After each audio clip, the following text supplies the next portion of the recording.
Welcome to the Abundant Vision Fundraising Podcast. Whether you are a seasoned professional or a first-time fundraiser, we have the advice you need to take your next step toward major gift mastery.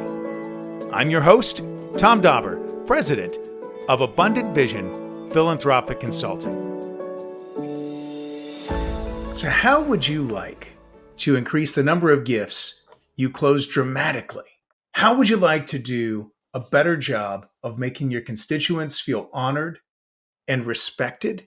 And how would you like to know, within a certain amount of accuracy, what it is your donors would like to be asked for, and even maybe how much, before you ask them for the gift?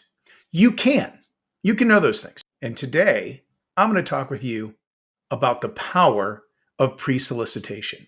So when I'd like to talk about pre-solicitation, I often try to do it in a way that gives people some context from everyday life. Just very simply, those of you that are in a significant committed relationship, like you're married, maybe you just live together, right? Before you entered into that conversation, before you had that question, right, popped, do you want to move in? Do you want to get married? Whatever it is that meaningful commitment for you is, you kind of felt things out first, didn't you? I mean, there is that stereotype of, and tries to do some sort of dramatic proposal with a girl that isn't expecting it and doesn't want it, right? Those are those really cringy moments that get on YouTube or you might see on TV. Not what you want. Not what you want at all. Well, for most of us, and I know that this was the case for me, long before I proposed to my wife, we were having serious conversations, hypothetical conversations about, well, would you be open to this? Could this make sense for us? And until we got to a point of, well, if I were to propose, what type of ring would you like? And then maybe you might even go to the store together looking at rings, right? Well, if you've done all those things, you can be certain that when you do pop the question, they're going to say yes. Typically, very few people are going to agree to go ring shopping with you if they didn't want to be asked. Well, so today I'm going to talk about the art of the pre-solicitation and how we can go ring shopping with our donors before we ask them for a gift to make sure we're going to get an outcome that makes everybody happy. So here's kind of the basic parts of a pre-solicitation conversation, right? This is a discussion with a constituent where you ask for permission to ask them for a gift at a later time. The discussion often will include conversations about the range of the gift size they would be willing to consider and the gift purpose they would find most meaningful. Lastly, this conversation should also determine the timing of the solicitation meeting. In some cases, though, the conversation may also address who should be involved with making the ask. In this particular case, it can be helpful, even to point out that you don't want to involve your executive director or the president of your organization if they're going to get shot down by the donor in a way that would be embarrassing to them. So here's the assumptions that I operate on when I think about a pre-solicitation. A, people don't like to be blindsided with an ask, right? I mean, think back, I don't know if you've seen The Crown, but there's this incredibly awkward moment. And keep in mind, so much of this is fictional. I don't want you to think The Crown is 100% a real story, but there's this part in it where Dodi Fayed proposes, he gets down on one knee and proposes to Lady Di. And as a viewer that is not something she wants or desires. And it's so awkward. You feel just terrible for him, but also for her. I mean, it's terrible, right? She's blindsided by the proposal, and it's awful. And you don't want to do that to your donor. I'll never forget, it was at the AFP International Convention, the ICON convention. I want to say it was maybe '07 that I went, long time ago, down in New Orleans. But I sat in on this class about major gift negotiations. And I'll never forget, one of the most important rules in soliciting a gift or any negotiation is to make sure that the person you're negotiating with feels very comfortable at all times. You don't want surprises. You don't want things that could put them ill at ease. You want comfort.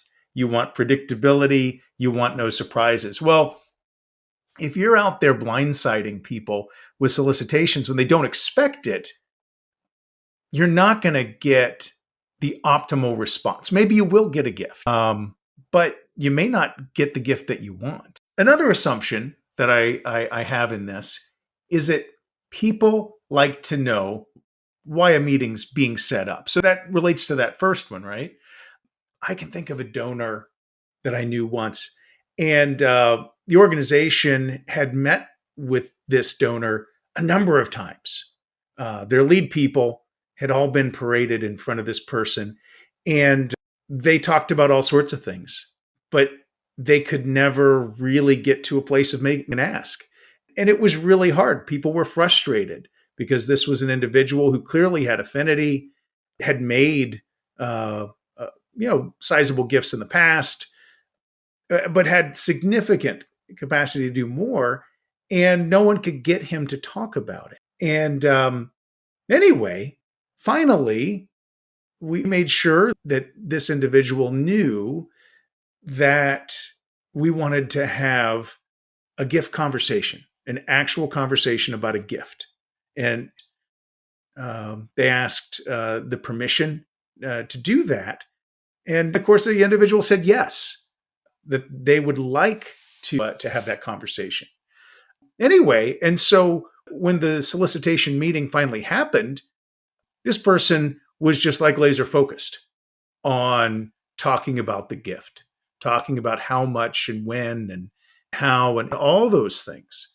Night and day from the 5 or 6 other meetings that they had with this individual, primarily because the individual was prepared, was appropriately prepared for the conversation. They knew what was going on. They knew what was happening. And it went wonderfully. Tom Dauber here for Abundant Vision Philanthropic Consulting. Fundraising can be hard work, and it can be hard to mentally get into the place you need to be in order to see new opportunities. Everyone struggles with it. We are like the fish in the fishbowl who just can't see the water they're swimming in. That's when having outside expertise comes in handy. For 25 years, I've been helping nonprofits analyze their challenges, discover new ways forward, and develop clear plans that lead to greater fundraising revenues. Now I am available to help your organization develop the abundant vision it needs to inspire new levels of philanthropy at your nonprofit as well. Check out abundantvision.net to start your journey toward greater fundraising success today. Now, back to the show. So again, people like to know why a meeting is being set up. I think it's Brene Brown has a saying. She likes to say, clarity is kindness. That holds true in fundraising. Being very clear about your intentions, being very clear about who you are and what you do for a living, right, is so helpful. And I've covered this before as a fundraiser, but you want to be proud. You want to be clear. You're proud of what you do. You're not a beggar. There's nothing to be ashamed of here. Nonprofits do wonderful work. Your nonprofit's making a massive difference, I hope, something that you're proud to be a part of, and shout that from the rooftops. Be very clear with people that you are a fundraiser and you are there to do whatever it is you intend on doing that day. Don't surprise them. Not being clear with your purpose is not being kind, and we would never be unkind to a donor, right? Or any constituent. And here's the thing, and this is another one of my assumptions for the pre-solicitation. When you solicit someone who doesn't want to be solicited, right, it makes everyone uncomfortable. Back to that example with the crown, right? Don't put your donors in that position. They're not going to like that. And you're not going to like it either because they're going to be surprised. I mean, I think I may have shared before on this show about the time that I caused a donor to spit coffee out all over the place. And it wasn't because I hadn't pre-solicited. I actually had. I had talked with the husband, and I, of course, presumed that the husband was in communication with the wife, and he was not. And so she was surprised. He was not surprised, but she was. And she literally spit the coffee out of her mouth when I asked them, when I thanked them for meeting with me to talk about a significant 7-figure gift, which was, not beyond their means, but certainly beyond what they had a history of doing. So anyway, we don't want to make people uncomfortable. We want people to be comfortable. Now, here's the other part of that is not only does that pre-solicitation, it keeps people comfortable, but it also helps disqualify people much more quickly. Wouldn't you rather just know up front if someone had an interest in giving to your organization? Wouldn't you rather know up front before you ask that they're going to say no, so don't even bother? Well, when you ask someone for permission to have a gift conversation with them, to begin a dialogue, you might say. So how would you like to be in a spot where you didn't have to ask because you already knew in advance that the person was going to say no? Wouldn't that save you a lot of time? Wouldn't it save you a lot of discomfort and that fear of rejection that everybody runs into? Well, you can do that.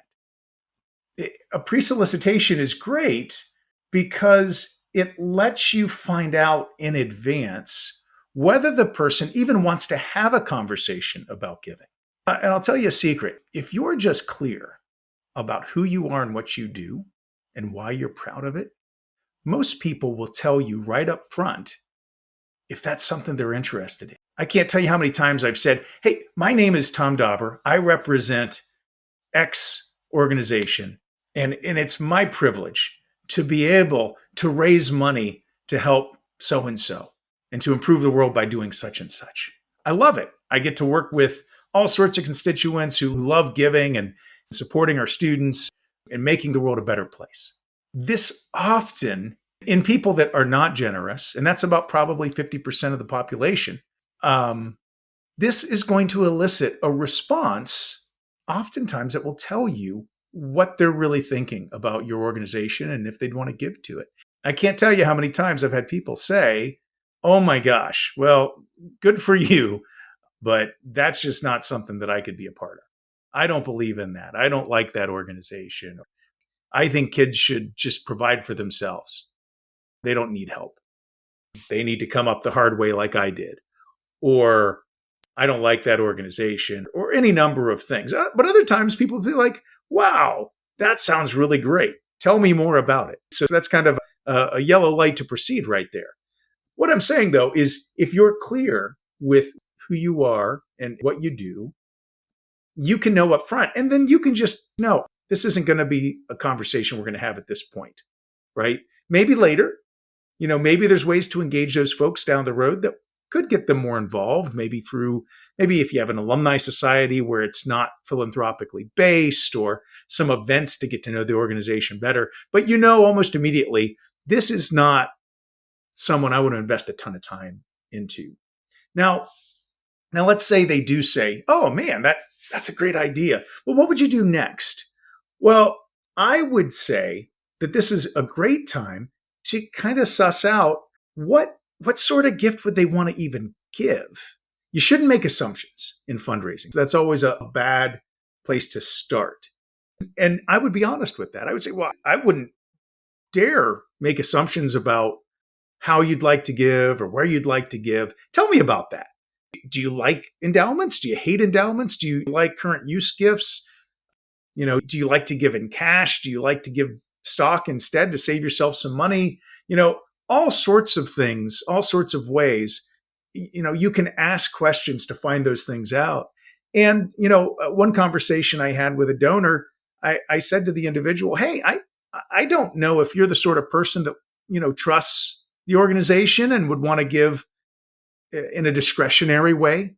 to the general fund to just help with whatever our leadership thinks is best. Or if you would really want to just target your money towards a specific project we're working on. And I've been very pleasantly surprised to hear how many donors will actually say to you, yeah, I really trust the executive director. I really trust your organization. I'd be happy. And you can be clear with them. You can tell them, hey, the best thing for us from our perspective is always going to be discretionary.